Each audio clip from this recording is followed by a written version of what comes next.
So here we are talking about the next steps for TraceTask, and currently TraceTask sends out an email with an attachment of the file that's created for the tasks and steps within each task for the work that a mobile person has been doing. And that email is sent via some email provider, whether it's your own email working for a company or whether it's some cloud email, it doesn't matter, from the smartphone device onto either your manager to prove that you've done the work, for quality purposes, just to make sure everything's up to scratch, or your accountant to make sure that you've got the work that you're doing and the receipts in line, and so your invoices as well, your invoice amounts as well, so that invoices can go out by your accountant unless you do them, and in which case you create your own. You send the file to yourself and create your own invoices, or you can send the email to your customer, for example, to prove that the work has been done, and in support of any claims for rebates or that sort of thing, or to make sure that you get full payment. So we've covered this previously, but that's a recap. And so the next obvious step for me is to use the free smartphone apps that are on your smartphone. When I say free, well, you've had to pay for the smartphone and all the operating system costing you quite a bit of money. So there's been an investment in that. But once you've got the smartphone, the apps are free. So you go onto your wherever your provider's place, app store, and in Android's case, you go and pick up apps from the Google Play Store.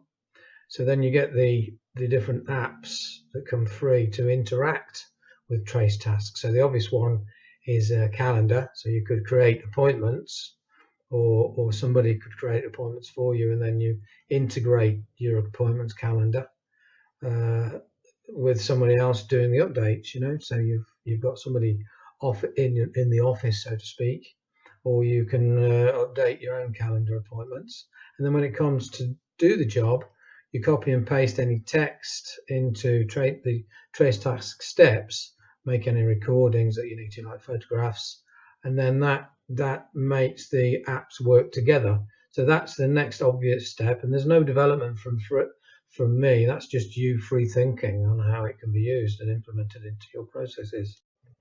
The next steps in terms of development of TraceTask could be a desktop application or a website to integrate with TraceTask, so that the email can be presented and interrogated by your manager, or your accountant, your customer, or indeed yourself. So the requirements could be, well, first of all, decide on whether it should be a website or a desktop app. The benefit of a website is that you don't have to distribute application code, so you don't need to worry about that, and that's probably the way to go with this. The next requirement would be to read the coordinates from the file and plot these on a map, maybe on Google Maps, and then to display the information captured in a useful way, and indeed define what useful means, or useful way means. Who's using it?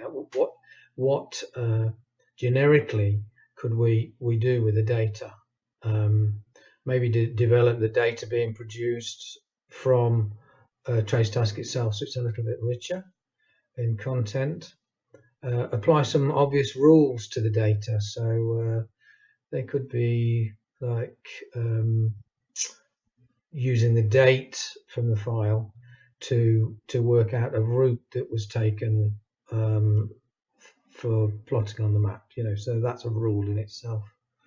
So again, design and develop the rules. Think about task scheduling. So is it possible to define a task and then get it down to the mobile?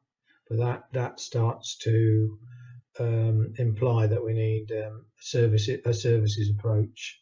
so that the desktop app or the scheduling application creates a task, and then that and puts it in on a file that the trace task application can read. It can be done by email, but you wouldn't want that integration by that. It's much easier to do. It's easy enough to do with services, but then you have to think about how does anybody get access to those services and the cost of providing those services.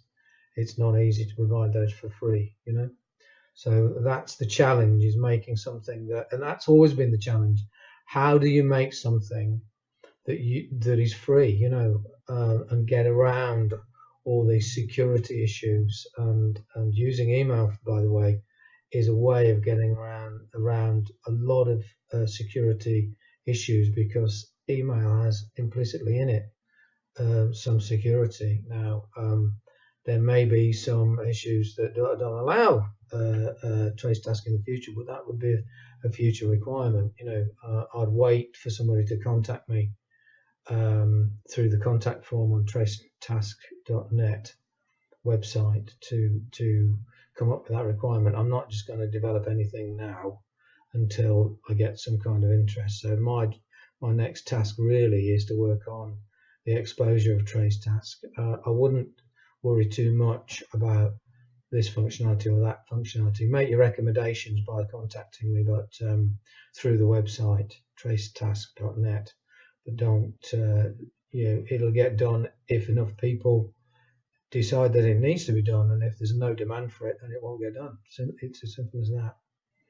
And then another requirement could be to integrate with Office 365, the different products. It could be Excel and Excel macros. It could be Project Online, to take some tasks from Project Online, push them down to the mobile through the Project Online web services that are available, and then capture actual hours. But then who's going to have Project Online?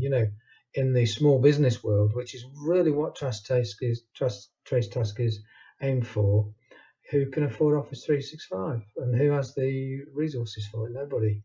So again, it's back to that challenge, and that's what Trace Task. The power of Trace Task is using the smartphone functionality and using what comes for free. So that I have to try to stick within those bounds as much as possible. Okay, so that's it, and thank you for listening.